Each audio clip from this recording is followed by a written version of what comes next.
Hello and... Wait.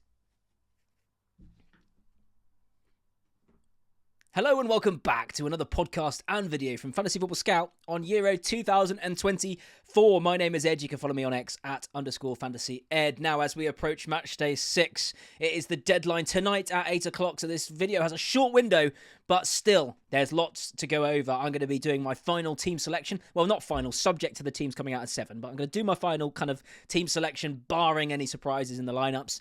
We're also going to talk about a brand new fantasy game that's coming out that Fantasy Football Scout will be supporting. Official league game. You can probably guess which one it is, but we're going to be talking about that briefly.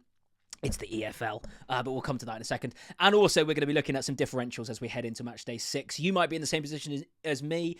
If you can see my rank down there, you can see it's not great. I need to make progress. I need to choose different. I need to go big or go home to win my mini leagues and get up in the ranks. So we're going to look at a few differentials for match day 6. Really true differentials as well, I might add. So we're going to be doing that. So without further ado, let's get going. Yeah, so if you saw my video the other day, you will have seen my team and the state it's in after Portugal went out. I had 4 of them. Germany went out. I had 2 of them. And Switzerland went out. I had 1 of them. So I'm going to have to make 4 transfers. And I'm only going to end up with 11 on the pitch and 1 on the bench that I can bring on because I can't get to a full 15 because of the way it works. Now, as I've said multiple times, just to reiterate once again, by the time we get to the final, we don't need a bench anyway. It doesn't make any difference having 15 or 11. So we don't need to worry too much about that. So I'm okay, getting to this point. 4 free transfers, no hits, and I'm still going to have a bench player. But what am I going to do? I talked about a couple of options in the last video, but the thing I thought about after that video ended was I am in a situation where, as I've mentioned a couple of times, there's a couple of mini leagues that I want to do better in. I don't really care about overall rank at this stage. I'm 300k. I'm not going to get a decent rank. There's no chance. There's only 2 match days left. So it's all about mini leagues for me. Now, this means I'm going to have to go different. In one of my mini leagues, I know someone has quite a few French players. And in my mini league, I know someone else, I don't quite know what they're going to do. But I think I've just got to, at this point, go big or go home. And if it fails, it fails. But at this point, there's just nothing else I can do. There's no point playing it safe. I won't make any ground on them. I've got to do something big. I've got to do something different. So I have decided that I am going to back Spain to go through. And I'm going to back England to go through. And that means my 4 transfers are going to be as follows. Well, first of all, if you're listening on audio podcast, let me just read out my team currently. So I've got my keepers are Pickford and Costa. Obviously, Pickford's still in, Costa's not. Theo Hernandez, Walker, Stones, Cancelo, and Akanji are my defenders. Now, Cancelo and Akanji have gone out, so the ones left are Stones, Walker, and Theo Hernandez. My midfielders are Fabian Ruiz, Nico Williams, Musiala, Wirtz, and Bruno Fernandes. So Fernandes, Musiala, and Wirtz have all gone out, but Ruiz and Williams are the ones left. And then my strikers are Kane, Ronaldo, and Depay. Ronaldo's obviously gone out. Depay and Kane are still in. So I'm going to do, I think, at the moment, again, this is kind of my final team selection, but, on the proviso is that the right term? I haven't seen the teams yet. Obviously, we're going to get to see the Spain-France teams at 7 o'clock tonight before the 8 o'clock kickoff and deadline. So if anything changes, of course, things change. They always do. As if you've played any form of fantasy football, last minute things can change with rumours and injuries and suspensions and, well, not suspensions. That wouldn't happen last minute, but you know what I mean. Team changes, rotation. So what I'm thinking of doing is this at the moment. So I'm going to click make transfers. I'm just going to change my screen here. Bear with. If you're listening on audio podcast, then don't worry. This is all in hand. There we go. So I've changed my screen here so you can see what I do. So I am going to take out Cristiano Ronaldo, obviously. I mean, if I'm going to go big, I've got to have 3 strikers who could go big, haven't I? I'm not going to focus on the defence and midfield. I'm going to get rid of Ronaldo and bring in a striker, I think, at this point. And look, I know in saying that, and while I say that, I am very, very aware that strikers are the ones who've let us down this game, aren't they? I mean, you look at the midfield, and they haven't done too badly. I know Fernandes scored once, didn't he? Musiala's got 3. Wirtz scored the other day, and he scored on the opening day as well. I'm just looking at my midfield here. Nico Williams scored an assist in the game. Ruiz scored an assist in the game. If you think about the strikers in this game that we all had such high hopes for, I remember all the discussion, wasn't it, was which 3 are you going to choose? Who are you going to have to leave out? Oh, no. Well, Kane has only scored 2. Ronaldo scored none. Mbappe has scored 1 penalty. Depay has got 1 goal and an assist. I'm just again looking at my strikers. Lukaku scored none. So these strikers have been absolutely rubbish.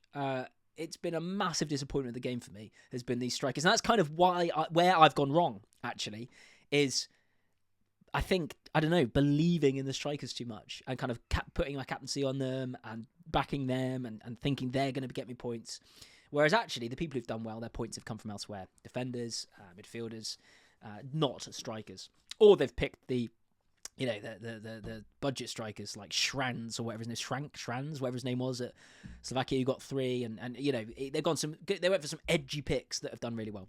Anyway, I digress. Ronaldo is out for me, and the player that I'm going to bring in, you can see as I scroll here, I'm going further and further down, but the player I want to bring in that I think is, first of all, he's a bit of a differential amongst definitely the guys in my mini league currently, but also probably amongst sort of proper people who are really engaged in the game still. I don't think many people have Lamine Yamal. Now, I know he's 29% selected in the game, but I bet a lot of those are people who select him right at the start and who have maybe stopped playing because he plays for Barcelona and he's 16, right? So I think he's going to be quite a good pick. I mean, he's only 6.5 million, but at this point, really, financial side of things doesn't really come into play. I can kind of afford whoever I want to get, I think. But Lamine Yamal, if I click him, right. So I don't know. The thing is with Lamine Yamal going there, I just don't know who else I'd put there, right? I don't know. Like, well, who are the options? Morata. Okay, well, Morata isn't an exciting player. I've had him in this game, twice, I think. And he doesn't. I know he scored a goal. He's playing quite well, but he's not like getting loads of chances. It's not really looking like he's going to get a brace or a hat trick anytime soon. Whereas Lamine Yamal, every single time I watch him, every time he goes forward, I think has he got 3 assists this tournament? Yeah, 3 assists, no goals yet, but that's unbelievable. He gets chance after chance after chance. He has every fullback on toast. He is exciting to watch. I'm going to be on the edge of my seat in this game tonight watching him. It feels like he could score at any second, and that's the sort of player I want. So we're going to go for that. I'm just going to pause there, and I'll come back in a second because I need to blow my nose. Right, thank you very much for that little, interlude. I didn't want to do that on screen because that would have been disgusting for you. There you go. You've already had to see me with a moustache. You don't also hear me kind of, blowing my nose with a cold I've got in the middle of July. Wasn't it nice, the British summer we had for 3 days? Chucking it down outside my window now. Anyway, got the game to look forward to tonight, so that's good. So Lamine Yamal, look, again, I don't think many people got him. The only thing that worries me about Lamine Yamal, and I know this is very specific to my team, but in a podcast I do with someone who is in this league as well, the UEFA Fantasy podcast, if you listen to that, it's Dan I'm talking about. He's not going to watch this video, so shush, don't tell him. But he said on that he was thinking between Yamal and Dembele. Hopefully he goes Dembele. I want Yamal, and I need to be different to him to catch him up. So I might captain Yamal. I might bring him in tonight and captain him. Why not? I've got to do something, right? And if it fails, it fails. So what? It wasn't going to work anyway. I've got to do something. So Yamal comes in up front. Now, what I'm going to do, let's go to defence.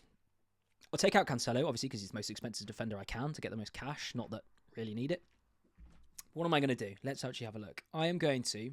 Yeah, that's right. So, this is... I'm going to come on to this later after we talk about the EFL in a little interlude in a minute. But differentials is what we want going into the... As I talked about Lamine Yamal, and we want differentials going into this game if you're trying to make rank. I mean, if you're in the top 5k already or even top 10k, probably just play it safe and try and get as many points as you can, and you'll be fine and you'll tick up those ranks. If you need to make ground, differentials where we need to go. So, look, I'm going to... Here. This is going to be a risky pick. It is. However, I think there's method to the madness. It's Luke Shaw. Right? Luke Shaw in this game is 1% owned. 1% owned. He came on for England the other day. We know his first choice if he's fit in that left wing-back slot, or left-back slot, either, whatever system they play. They'll probably play the left wing-back again, I imagine, which is even better. But Luke Shaw came on the other day for the first time in the tournament. He played in the end, because it went to extra time, 45 minutes or something? That's plenty. He was fit. He was very tidy. He didn't look out of place, didn't look unfit. He looked up to standard. So I think he's going to come in to start in that left wing-back slot instead of Trippier, and Saka will be right wing-back. So Luke Shaw, there you go. 1% owned, England defender. Yes, it means I'm going to have quad England defence again, which I've already done once in this tournament.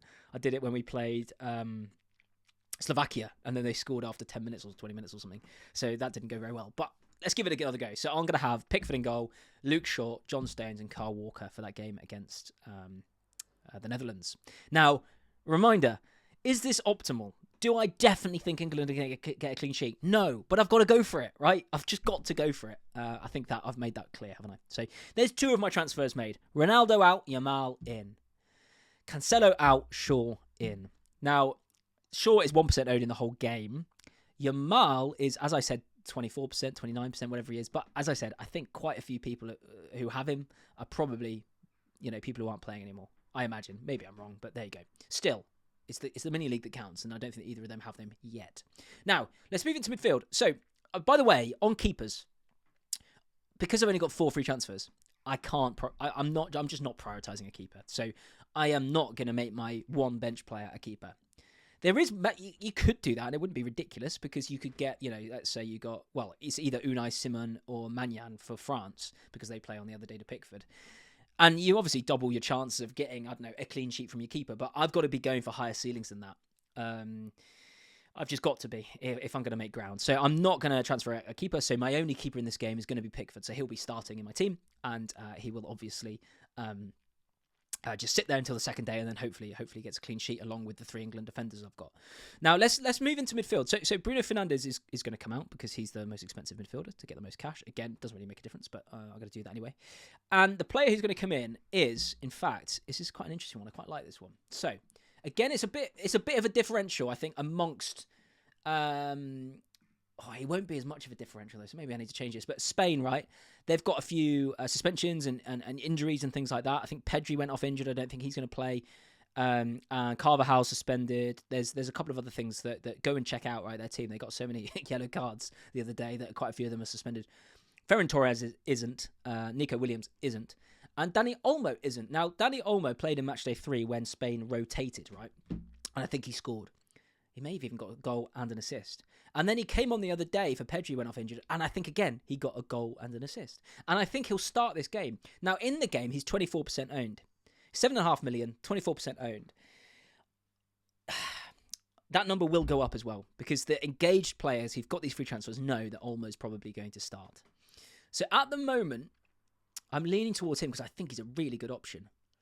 The only thing that makes me slightly worried is that he's not actually going to be a differential. Everyone's going to have him. So the thing that would be really interesting when I see the Spanish team. So at the moment, let's bring Olmo in. There he is. That means I've got 3 Spanish midfielders: Ruiz, Williams, and Olmo, and then I've got Yamal up front. So I've basically got the whole midfield essentially. Yamal kind of plays he plays on the right, doesn't he? So look, if the Spain-France team comes out later at 7 o'clock, I'm not going to confirm this yet.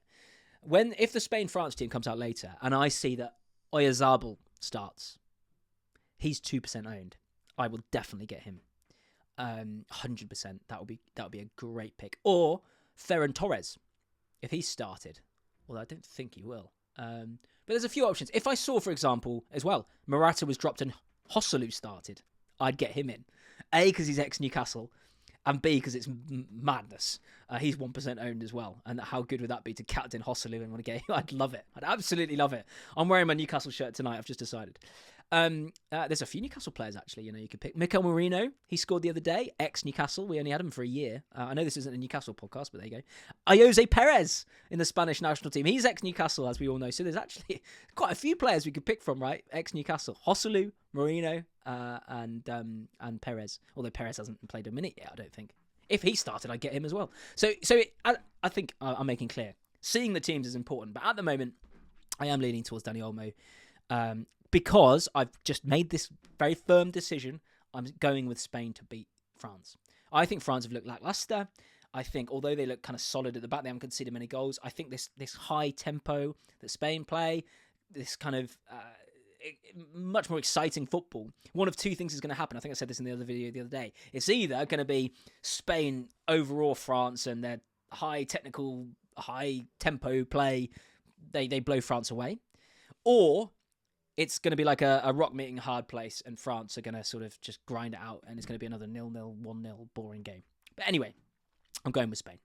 So there's my 3rd transfer, right? And that, again, that slot is up for grabs, as I think I've made clear. That slot is up for grabs. I'm debating that one, and we'll see the team tonight. Now, what isn't really up for grabs is of course the England selections, because I'm not going to see the team, right? I'm not going to see the team. So I've just got to make a punt, like Luke Shaw is going to be a punt.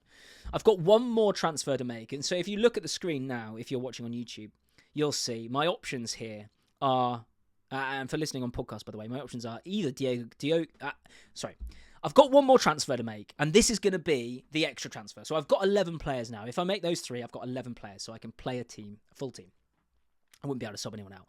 I've got one more transfer that's going to be essentially the slot for a bench player. Whoever the bench player ends up being, this is the slot for the bench player.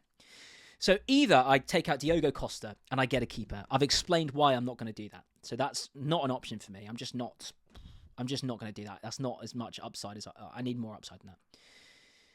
Second option is I take out a Kanji in defence and bring in another defender, potentially from England. I could go quad. No, not quad. What would 5 be? Hang on. Single, double, triple, quad, quintuplet? Quintuple? I don't know. Put in the comments below. What would you say? Quad? You wouldn't say quad for 5. It's a pentagram, isn't it? No, not pentagram. No, hang on. Pentagon, not pentagram. Pentagram's something completely different. Oh, crikey. Pentagon. Quad, quintuplet. Oh, I don't know. Let's move on. Anyway, so I could take out a Kanji. This is enthralling for all of you, I know. I could take out a Kanji and bring in another English defender, because I think you can have 6 of each team at this point. So I could still get another English player in. So there's one option. But then I've got these 2 midfielders, Musiala and Wirtz, who I can take out, right? And I've got plenty of money, so I can get. I've got 7 million in the bank already, and then I'm going to be taking someone out, so I can get anyone. So I could take out Musiala and Wirtz, or one of them, sorry. Well, you would take out Musiala because he's worth more. Not that it makes a difference. And I could bring in a midfielder. So at that point, I'm either going to bring in, again, because I've made this decision that I'm backing England or Spain. I could bring in a Spanish player. I've still got space for that. So I could bring in Rodri and have 4 Spanish midfielders. Or I could bring in a Saka, or a Foden, or a Bellingham, or any of them, right?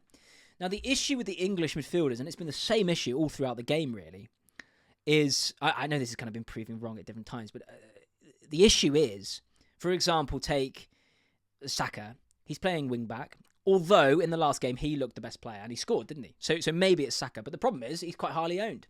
So if I actually go on England here, let's bring it up again. England midfielders. So let's look at England midfielders. So there's Bellingham is 67% owned. That's not differential enough for me at this stage. He might be the best pick, but it's just nowhere near. Foden, who has been our worst player by a mile this tournament, I think. He gave the ball away 16 times in the last game. And the BBC still did a half-time analysis of him. Oh, it's great to see him in his position. What are you talking about? He was absolutely woeful. I don't understand this. Foden is an incredible player for Man City. He just can't do it for England. He never has. He's not like, Bellingham is, in my view, completely next level to Foden. I've said that for a long time. Anyway, Foden's 20% owned, so even he's quite highly owned. The only one really, then Saka's 27% owned. Declan Rice you could go for ball recoveries and hopefully gets a goal. He's had a couple of shots this tournament, hasn't he? He hit the post against Slovakia towards the end, and then in the last game he had a shot that got tipped round for a corner. So he does shoot, he does get opportunities. But who else are you going to pick? None of them are differentials, the ones who start. Like Cole Palmer's 5%, but he doesn't start. He does seem to come off the bench. I don't know why Anthony Gordon hasn't played more. He'd be a great pick at 1%, but he's just not going to play, is he? If he was if Southgate had shown that he had been bringing Gordon on for like half an hour each game, I would consider bringing Gordon in.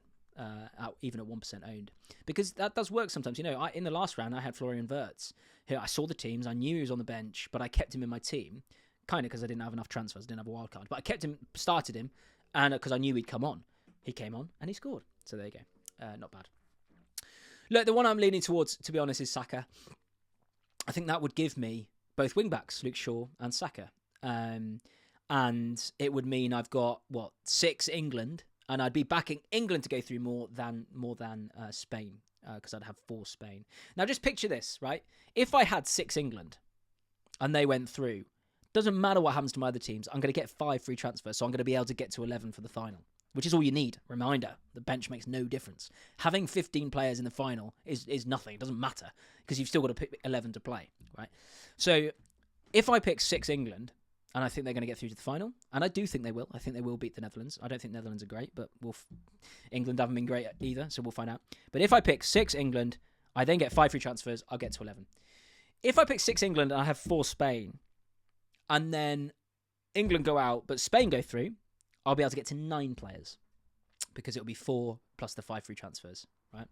And I'll still put out a 9-player team and just hope my captaincy makes the difference, right? That's not a disaster.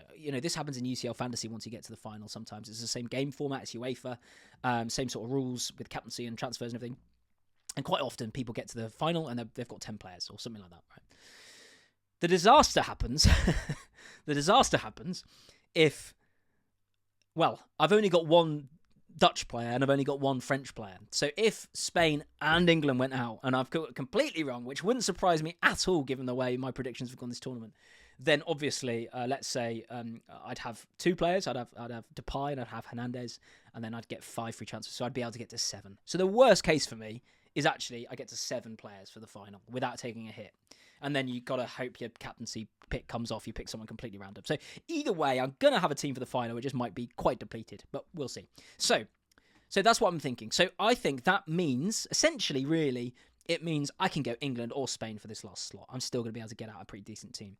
I think I'm going to go England, because the thing is, that third midfield, Spanish midfielder slot that I've currently filled with Olmo, as I said, that might turn into Oyarzabal. That might turn into Rodri.